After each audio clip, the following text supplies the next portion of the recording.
সৃষ্টির শুরুতে ঈশ্বর এই পৃথিবী সৃষ্টি করলেন। তিনি আকাশ, ভূমি ও তার মধ্যকার সব কিছু সৃষ্টি করলেন। আমরা যখন ঈশ্বরের সৃষ্টি দেখি তা কতই না চমৎকার। ঈশ্বরের সৃষ্টি সব কিছুই ভালো ছিল। সমস্ত সৃষ্টি তার মহত্ব, সদ্গুণ ও ক্ষমতা প্রকাশ করে। ঈশ্বর নানা রকমের গাছপালা এবং সব ধরনের পশু সৃষ্টি করলেন। তিনি ভূমির ধুলা থেকে প্রথম মানুষ সৃষ্টি করলেন। তিনি তাঁর নাকে ফুঁ দিয়ে তাকে জীবন দিলেন। এই প্রথম মানুষের নাম আদম। তারপর ঈশ্বর আদমের সঙ্গী ও স্ত্রী রূপে একজন স্ত্রীলোক সৃষ্টি করলেন। তার নাম হবা। ঈশ্বর তাঁর মতো করেই পুরুষ ও স্ত্রীলোক তৈরি করলেন, যাতে তারা তাঁরই সঙ্গে ঘনিষ্ঠ সান্নিধ্য উপভোগ করতে পারে। তারা ঈশ্বরের সঙ্গে আনন্দে একটি বাগানে বাস করত। তার নাম এদন। সেখানে কোনো দুঃখ ও মৃত্যু ছিল না।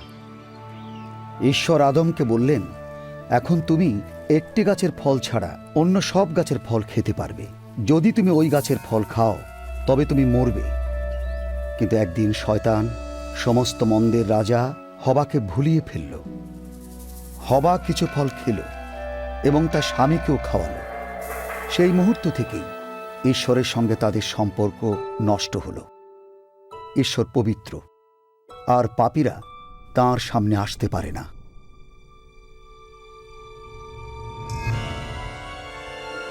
তাই ঈশ্বর আদম ও হবাকে বাগান থেকে তাড়িয়ে দিলেন।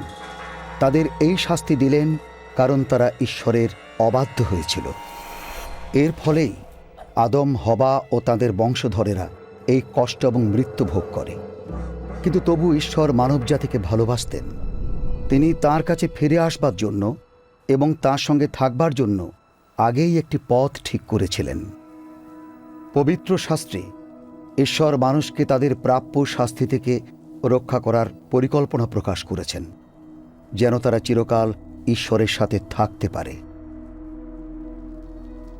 ঈশ্বর তাঁর এই পরিকল্পনা অব্রাহামের কাছে প্রকাশ করলেন।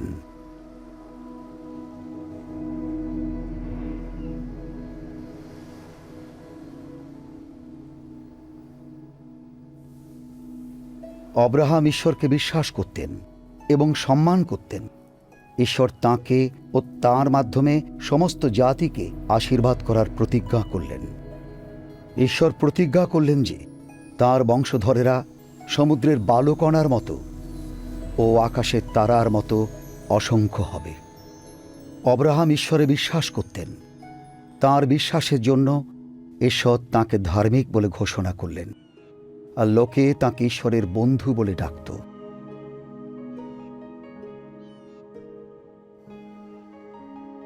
একদিন ঈশ্বর অব্রাহামকে পরীক্ষা করে দেখতে চাইলেন যে তিনি তাঁর কথার বাধ্য কিনা।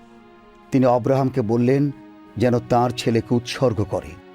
অব্রাহাম জানতেন তার এই একমাত্র পুত্রের মধ্য দিয়েই ঈশ্বর তাঁর বংশকে বৃদ্ধি করার প্রতিজ্ঞা করেছিলেন। তবু তিনি ঈশ্বরে বিশ্বাস করলেন এবং তাঁর বাধ্য হলেন। সেই জন্য তিনি তাঁর ছেলেকে উৎসর্গ করতে প্রস্তুত হলেন।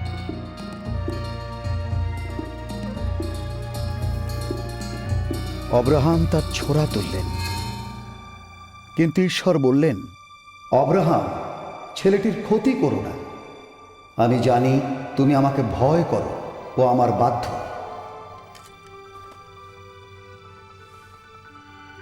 তখন অব্রাহাম একটি ভেড়া দেখলেন, তার শিং ঝোপে আটকানো ছিল। তাই অব্রাহাম ভেড়াটি নিলেন, যা ঈশ্বর জুগিয়েছেন, এবং তার ছেলের বদলে তা উৎসর্গ করলেন। যখন ঈশ্বর অব্রাহামের ছেলের বদলে উৎসর্গের জন্য একটি ভেড়া জুগিয়ে দিলেন, তখন ঈশ্বর লোকদের জন্য তার মহা ভালোবাসা দেখালেন, একজন ছেলের প্রতি তার বাবার ভালোবাসার মতো।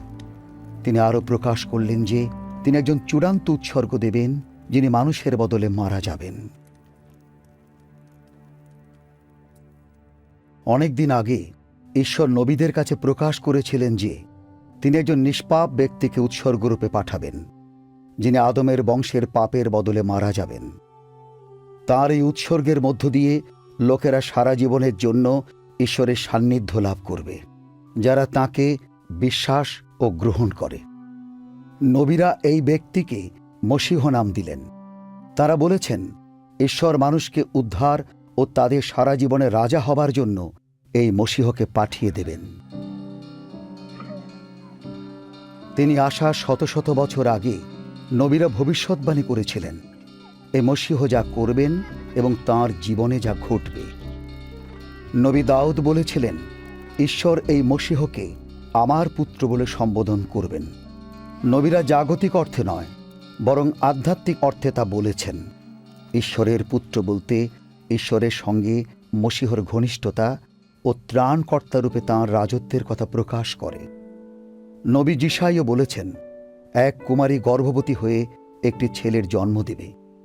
এই ছেলেটি ঈশ্বরের চিরন্তন বাক্য, যাকে ঈশ্বর কুমারীর গর্ভে মানব রূপে পাঠিয়েছেন ঈশ্বরকে পৃথিবীতে প্রকাশ করতে। নবী আরও লিখেছিলেন যে মশীহ বৈতলেহমে জন্ম নেবেন। জেরুসালেমে তারা তাকে রাজার সম্মান দেবে, আর 30 টাকার বিনিময়ে তাঁরই একজন শিষ্য তাঁকে ধরিয়ে দেবে। নবীরা বলেছিলেন যে মশীহ তাঁর জীবন উৎসর্গ করবেন, কিন্তু ঈশ্বর তৃতীয় দিনে তাঁকে আবার মৃত্যু থেকে জীবিত করে তুলবেন। নবীরা মশীহকে মনুষ্যপুত্র নাম দিয়েছিলেন এবং বলেছিলেন, ঈশ্বরের উপস্থিতিতে মেঘরথে তিনি ফিরে আসবেন এবং ঈশ্বর তাকে সমস্ত জাতির কর্তৃত্বভার দেবেন। 2000 বছর আগে যিশু নামে একজন ব্যক্তি এই পৃথিবীতে বাস করতেন। লোকেরা তাঁর কাজ দেখে একে অন্যকে বললেন, উনি কি সেই মশীহ?